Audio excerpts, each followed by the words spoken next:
अब बच्चों मैं क्या बोल रहा हूँ यहाँ पे कि जब डेल्टा ज़ीरो हो जाए ना तो क्या होगा, इन्फिनाइटली मैनी सॉल्यूशन होगा।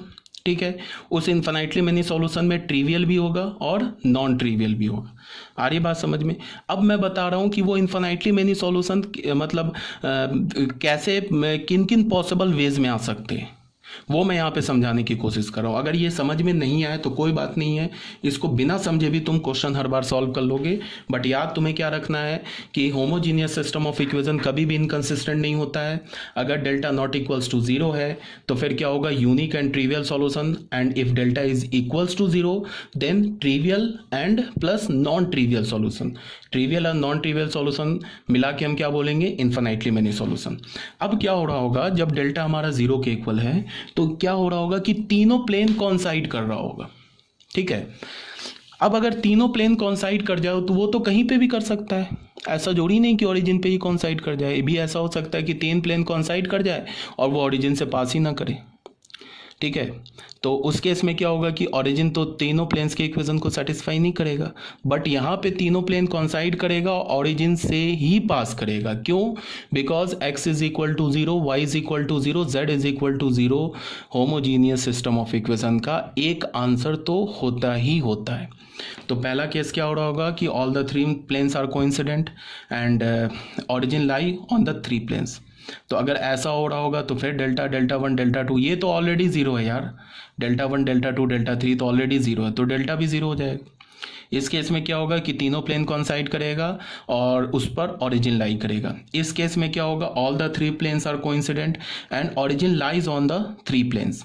इसमें ट्रिवियल सॉल्यूशन भी होगा, नॉन ट्रिवियल सॉल्यूशन भी होगा, और जब इसका तुम सॉल्यूशन लिखोगे तो इसमें two parameter infinitely many solution होगा, मतलब कि दो पैरामीटर्स इन्वॉल्व होंगे।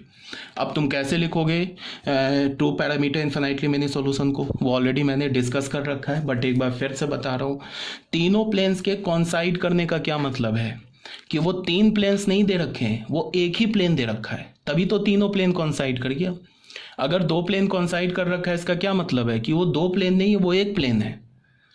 तो अगर तीन प्लेन कॉन्साइड कर रहा है तो तुम क्या करोगे कि कोई भी अपनी मर्जी से कोई भी दो प्लेन हटा दो, दो प्लेन हटा दो तो एक प्लेन बचेगा। अब एक प्लेन में किसी भी एक्स वाई जेड में से किसी भी दो को तुम लैम्डा और म्यू मान लो। मान लो कि तुमने वाई और जेड को लैम्डा मान लिया, वाई को लैम्डा मान लिया, जेड को म्यू मान लिया। अब एक्स को ना तुम लैम्डा और म्यू के टर्म में निकाल लो तो एक्स आ जाएगा।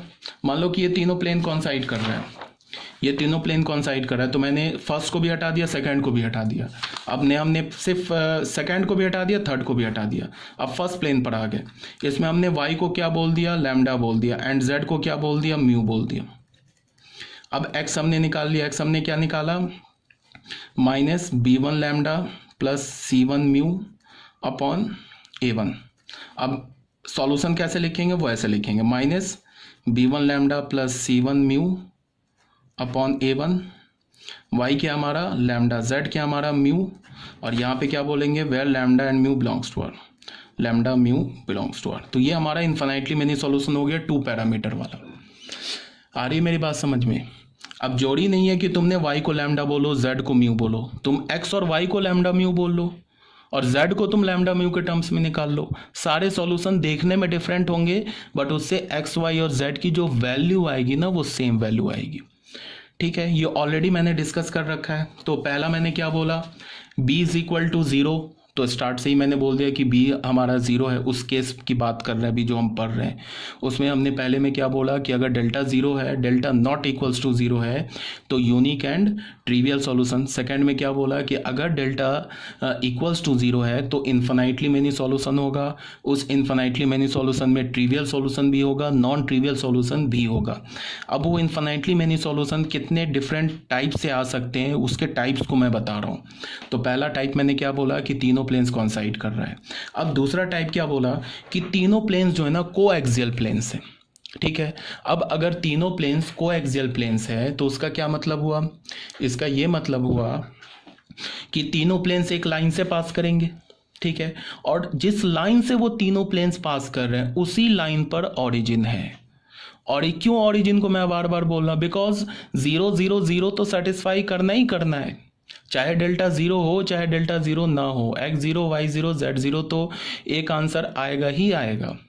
तो मैंने क्या बोला कि अगर delta is equal to zero है तो पहला तो तीनों प्लेन कॉन्साइड कर जाए और उस पर ओरिजिन लाई कर जाए। दूसरा केस में क्या बोला कि तीनों प्लेन्स कोएक्सियल हो जाए। तो कोएक्सियल बोलने का मतलब कि तीनों प्लेन्स एक लाइन से पास करेगा और जिस लाइन से पास करेगा उसी लाइन पर ओरिजिन होगा। तो यहाँ देख लो कोएक्सियल प्लेन्स है, origin lies on the line of intersection of three planes. इसमें क्या हो जाएगा, one parameter infinitely many solution हो जाएगा, बिकॉज जो इन्फिनाइटली मेनी सॉल्यूशन है ना वो एक लाइन पर लाई कर रहा है। तो one parameter infinitely many solution हो जाएगा। इसमें भी सब delta delta one delta two delta three zero होगा। Delta one delta two delta three तो जीरो होगा ही, बिकॉज बी मैट्रिक्स हमारा नल मैट्रिक्स है और delta is equal to zero पे तो हम बात ही कर रहे हैं। तो कहने का क्या मतलब है कि ये हमारा सेकेंड केस हो गया।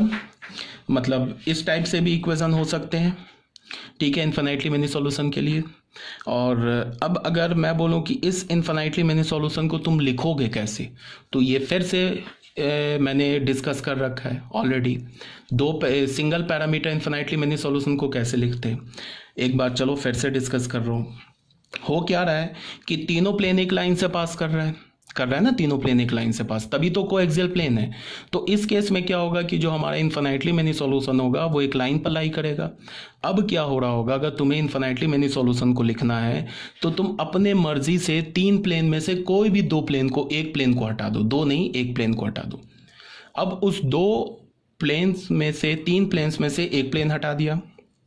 अब जो दो प्लेन बचा ना, उस दो प्लेन में से किसी भी एक वेरिएबल एक्स वाई जेड को क्या मान लो, लैम्डा मान लो, और क्रॉस मल्टीप्लिकेशन मेथड से एक्स वाई की वैल्यू निकाल लो लैम्डा के टर्म में, तो हमारा आ जाएगा सिंगल पैरामीटर में।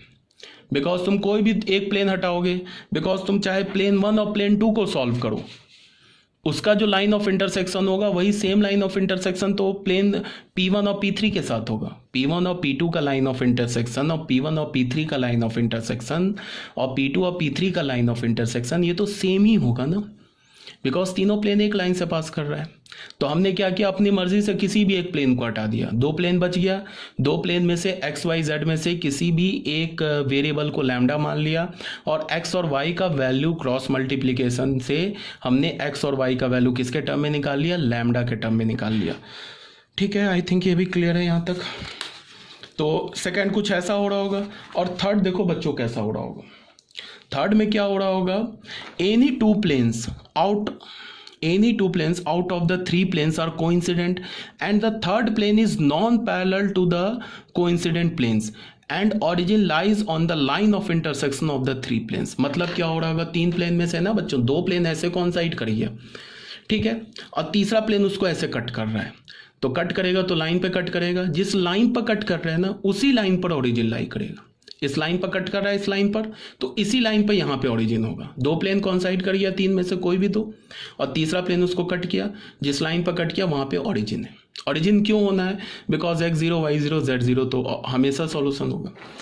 तो ऐसा केस हो रहा होगा। इस केस में भी ट्रिवियल सॉल्यूशन आ रहा होगा, नॉन ट्रिवियल सॉल्यूशन आ रहा होगा, और ये तो ऑब्वियस सी बात है जीरो है, because delta one delta two delta three तो हर हाल में जीरो है और delta is equal to zero पे तो हम डिस्कस ही कर रहे हैं। अब सिस्टम ऑफ इक्वेशन क्या होगा, कंसिस्टेंट होगा and have one parameter infinitely many solution. अब अगर मैं बोलूं कि इस केस में तुम इन्फिनाइटली मेनी सॉल्यूशन को लिखो तो कैसे लिखोगे वो बता रहा हूं। दो प्लेन, जो भी दो प्लेन कॉन्साइड कर रहा है उसमें से एक प्लेन को हटा दो, ठीक है, बिकॉज वो दो प्लेन नहीं, वो तो एक ही प्लेन है। मान लो प्लेन P1 और P2 कॉन्साइड कर रहा है तो हमने P1 को हटा दिया। अब P2 P3 दो प्लेन बचा, तो दो प्लेन बचा तो उस दोनों प्लेन में से क्या किया, एक्स वाई जेड में से किसी भी एक वेरिएबल को लैम्डा मान के जो दो वेरिएबल बच गए उसको लैम्डा के टर्म में निकाल लिया, तो हमारा single parameter infinitely many solution आ जाएगा। ठीक है, यहाँ तक तो कोई प्रॉब्लम नहीं है, आई होप क्लियर होगा। अब आ जाओ, हमने अब माना when B is not equals to a null matrix. इस केस में क्या है कि हमारा जो सिस्टम ऑफ इक्वेशन है ना, ये सिस्टम ऑफ इक्वेशन ये तो बहुत आसान था। चलो एक बार फिर से मैं बता दे रहा हूँ, कंफ्यूजन हो या उसके बचने के लिए एक बार मैं दोबारा रिवाइज करा दे रहा हूँ। 63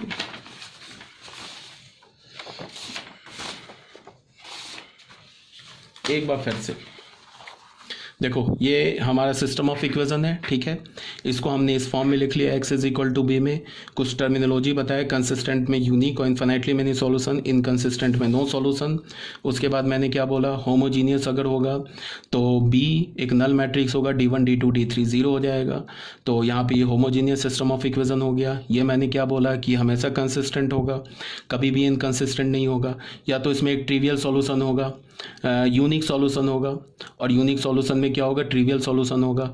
या तो इन्फिनिटली मेनी सॉल्यूशन होगा, उसमें ट्रिवियल और नॉन ट्रिवियल दोनों आ जाएंगे। उसके बाद ट्रिवियल सॉल्यूशन मैंने बोला x0 y0 z0। Non trivial solution में क्या होगा, कम से कम एक x y z non zero होगा, तो उसे हम नॉन ट्रिवियल सॉल्यूशन बोलेंगे। नॉन होमोजीनियस कब बोलेंगे, जब D1 D2 D3 में से कोई एक भी हमारा क्या हो जाए, जीरो के इक्वल ना हो, तो उसे हम क्या बोलेंगे, नॉन होमोजीनियस। उसके बाद क्या मैंने बोला कि जब B हमारा नल मैट्रिक्स होगा, मतलब क्या है, होमोजीनियस के लिए हम लोग डिस्कस कर रहे हैं। जैसे हमने B को नल मैट्रिक्स बोल दिया ना, तो यहाँ पे मैंने लिखा नहीं है, ये है B नल मैट्रिक्स, मतलब ये होमोजीनियस सिस्टम ऑफ इक्वेशन के लिए बात कर रहे हैं, होमोजीनियस सिस्टम ऑफ इक्वेशंस की बात कर रहे हैं, तभी तो B हमारा नल मैट्रिक्स है। होमोजीनियस सिस्टम ऑफ इक्वेशन में क्या होगा, Ax is equal to B है, B को नल माना। अब मैंने क्या बोला कि अगर determinant of A not equals to 0 है तो फिर A इनवर्स एग्जिस्ट करेगा, तो A इनवर्स से प्री मल्टीप्लाई कर दिया तो हमें क्या मिल गया, X is a null matrix. यहाँ हमें मिल गया X is a null matrix 164 165, ठीक है। तो यहाँ हमें क्या मिल जाएगा, एक्स नल मैट्रिक्स हो जाएगा। यहाँ मैंने किया इनवर्स से किया, तो A inverse X null matrix होने का मतलब x0 y0 z0 हो गया, ठीक है। इस केस में क्या होगा कि तीनों प्लेन्स जो होगा वो एक ही पॉइंट से पास करेगा, वो पॉइंट क्या होगा, ओरिजिन होगा, यूनिक सॉल्यूशन होगा, ट्रिवियल सॉल्यूशन होगा, ठीक है। उसके बाद फिर मैंने क्या बोला कि अगर डेल्टा 0 के इक्वल हो जाए तो भी सिस्टम ऑफ इक्वेशन कंसिस्टेंट होगा, बट इस केस में ट्रिवियल सॉल्यूशन भी होगा, नॉन ट्रिवियल सॉल्यूशन भी होगा। ट्रिवियल तो होना ही होना है यार, x0 y0 z0 तो सेटिस्फाई करेगा ही। नॉन ट्रिवियल बोलने का मतलब x y z की वैल्यू 0 के अलावा और भी कुछ आ सकती है कि आएगी ही, बिकॉज इन्फिनिटली मेनी सॉल्यूशन है। उस केस में बोला कि ये तीन पॉसिबिलिटी हो रहा होगा, या तो तीनों प्लेन कॉन्साइड हो जाए, अगर तीनों प्लेन कॉन्साइड होगा तो उन तीनों प्लेन्स पर ऑरिजिन लाई करेगा, तो इस केस में ये Δ1 Δ2 Δ3 Δ0 हो जाएगा। 2 पैरामीटर इन्फिनिटली मेनी सॉल्यूशन होगा। थर्ड में, अब सेकेंड में क्या बोला कि तीनों प्लेन्स कोएक्सियल होगा, तो कोएक्सियल होगा तो 1 पैरामीटर इन्फिनिटली मेनी सॉल्यूशन होगा। तो इस केस में आप इन्फिनिटली मेनी सॉल्यूशन कैसे लिखोगे वो भी बता दिया, 1 पैरामीटर इन्फिनिटली मेनी सॉल्यूशन कैसे लिखोगे ये भी बता दिया। अब मैंने क्या बोला कि तीसरी पॉसिबिलिटी क्या हो रही होगी कि दो प्लेन कॉन्साइड कर रही होगी और तीसरी प्लेन उन दोनों प्लेन्स को एक लाइन पर कट कर रहा होगा, तो जिस लाइन पर कट कर रहा होगा उसी लाइन पर ऑरिजिन होगा। इस केस में भी इन्फिनिटली मेनी सॉल्यूशन होगा, but 1 parameter infinitely many solution होगा। क्यों? बिकॉज जो इन्फिनिटली मेनी सॉल्यूशन है वो एक लाइन पर लाई कर रहा है, ठीक है। इसके लिए तुम सॉल्यूशन कैसे लिखोगे इन्फिनिटली मेनी सॉल्यूशन, वो मैंने क्या बोला कि जो दो प्लेन कॉन्साइड कर रहा है उसमें से एक प्लेन को हटा दो, अब एक प्लेन बचा, दो प्लेन और बचा, अब वो दोनों प्लेन एक लाइन पे कट कर रहा है, तो उसमें क्या करो कि एक्स वाई जेड में से किसी एक को लैम्डा मान लो और जो अगले दो वेरिएबल है उसको लैम्डा के टर्म में निकाल लो, तो वो इन्फिनिटली मेनी सॉल्यूशन आ जाएगा, ठीक है। यहाँ तक क्लियर होना चाहिए। अभी भी कोई डाउट है तो पूछ लेना।